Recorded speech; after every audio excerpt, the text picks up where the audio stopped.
It's your girl Chanel Renee here with another episode of Life with Lady Chanel. I am excited, so y'all come on in, come on in, come on in. And we are going to talk about exclusive dating versus non-exclusive dating, all right? So if you want to know more about dating exclusively or why you shouldn't date exclusively, then stay tuned. Welcome back. Welcome back. We are back with another exciting topic. I actually was presented with this topic a couple of days ago, and I said, let's talk about it on the show. Let's talk about the risks of not exclusively dating, and even perhaps the risks of exclusively dating. So the first thing is, I want to be very clear that dating exclusively should not be something you are pressured into doing, okay? You should not be pressured to meet somebody else's deadline. You should not be pressured to making plans, long-term plans with somebody that you're not quite comfortable about being with that person or being on the same page. You don't have enough information. You haven't gathered enough information to even make that decision for yourself. This should not be something that you're pressured into doing. This should be a decision that you mutually agree upon to be able to move forward with your lives. Okay. Now, if you know anything about what I do, first of all, I am a lifestyle consultant. And I also give advice, spiritual advice, for folks that are building a family, building a relationship, trying to navigate through the challenges of relationships. And so one of the biggest things that I get asked, especially from someone that it has come from a long-term relationship, one of the things I'm asked often is, how do I know that I'm ready to be in a relationship? How do I move on to be in a relationship with someone after experiencing some challenges in a past relationship? Well, my advice is date them all, okay? Date the people that most likely resembles what you're looking for. Don't put so much pressure on yourself to feel like you've got to be in the first relationship that someone expresses some interest, that you've got to single out that person and be with that person exclusively without gathering enough information.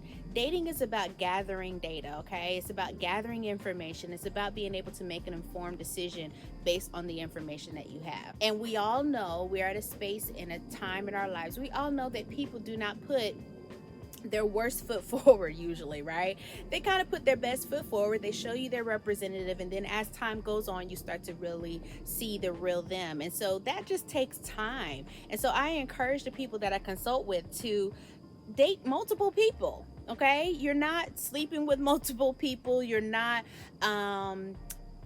giving multiple people super intimate access to you, but you are gathering information about these people, and eventually you'll know the ones that you need to let go and let fall off, just like these leaves are falling off the trees now, and the ones that you want to invest more time with. So casually dating or non-exclusive dating is important when deciding kind of how you're going to move forward. Non-exclusive dating is risky. Okay, it is risky though. Okay, the risks involve, you're dating multiple people, which means that person that you may be interested in may be dating multiple people as well. They may be seeing other people. They may be gathering information with other people. They may be sharing information about themselves with other people, just like you may be doing, okay?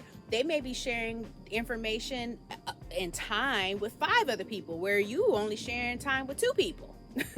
Okay, there is the risk of heartbreak. You may start to have emotional feelings for this person, whereas they are really feeling somebody else, and eventually they cut you off and you're just like, what the heck, right? Sometimes people aren't mature and they go ghost. Sometimes people don't communicate very well where they are in the relationship, and so it's so many risks involved in non-exclusively dating. However, because you don't have a commitment, you don't have to put up with a whole lot, okay? You're not committed to that person. If you see some red flags, it's easier to cut off. You're not as invested. It's easier to kind of let that leaf fall off. You go into an exclusive relationship, There's a lot more at stake there, because now you're meeting each other's family, you're meeting perhaps their kids, they're meeting your kids, you're meeting their friends, they're meeting your friends, you and your friends are talking, them and their friends are talking, your friends are invested, of your family is invested, and so there's a lot more riffraff you got to sort through when making a decision on, how to move forward, if you still want to move forward in that relationship. Some things you may decide that you don't necessarily like about that person, but because all of these other things check off the boxes, maybe perhaps this is something that you can live with. And you may find in a committed relationship, like all of us probably have at one point, that they may check off a lot of the boxes, but this thing, I can't live with this. This is something that's a non-negotiable for me. Even though they check off all the boxes over here, this is a non-negotiable. But you find that out sometimes when you're already in the committed relationship. So in that time, just because you're in a committed relationship, you're not married to the person, right? And so you may have to break up with that person, right? And breaking up with somebody that you're in a committed relationship can be a little bit more traumatic than when you're not exclusively dating, right? So that's why I encourage people to not don't rush into exclusively dating somebody until you've gathered enough information to know that this is a great possibility. This has some potential to it. Okay, we don't fall in love and make long-term decisions with potential, but we kind of give that some time and massage it a little bit and see if it can pan out. Now, if you are in a committed relationship and you're talking about marriage, of course, a lot of us, we're talking about marriage, we're talking about long-term goals, we're talking about combining resources, we're talking about combining certain things and blending families and all of that stuff. Make sure that you are talking about the most important things, and make sure you are listening, and perhaps even getting support through that process, because sometimes people get so focused on, oh my God, he gave me a ring, or he's getting me a ring, or we went ring shopping, and you start to lose sight of stuff that's right in front of you. You start to lose sight of, he's disrespectful to women or she's disrespectful to men, but you're so excited about being together, you don't see that, or you choose to sweep that under the rug, and then you find yourself in this long-term relationship with somebody that you constantly is trying to get respect from, somebody you're constantly trying to get them to tell the truth, somebody that you're constantly second guessing their motives because you overlook those red flags because you were excited about the ring. So I just want to kind of drop that in your spirit today. If you're thinking about a relationship with somebody, you got your eye on somebody, and you're not quite sure if you want to take it to the next level, remember there's promotion, and people need to earn their promotion in your life. Okay, if you meet somebody, they're your friend.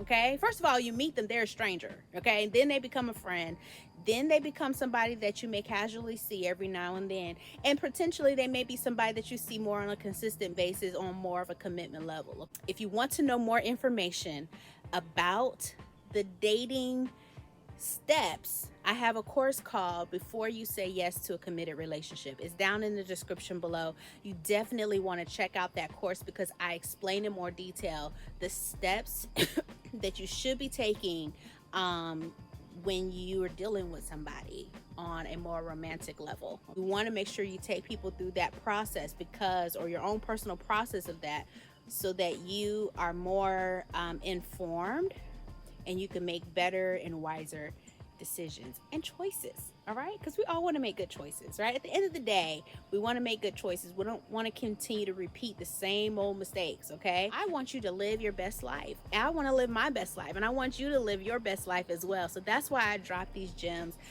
Even though we may not have a one-on-one session together, there's so many gems that I drop in these videos. So definitely check out in the description below different links to different videos that I post, so that you can make some good choices. Make sure you subscribe and also share with a friend. Okay, you got a friend that needs this information. You do. All right, so share it with a friend. Make sure you subscribe and hit the notification bell so that you can see when I'm posting another video. It's an amazing day today. I hope you're having a great day, and I will see you on the next video. Have an amazing day, guys.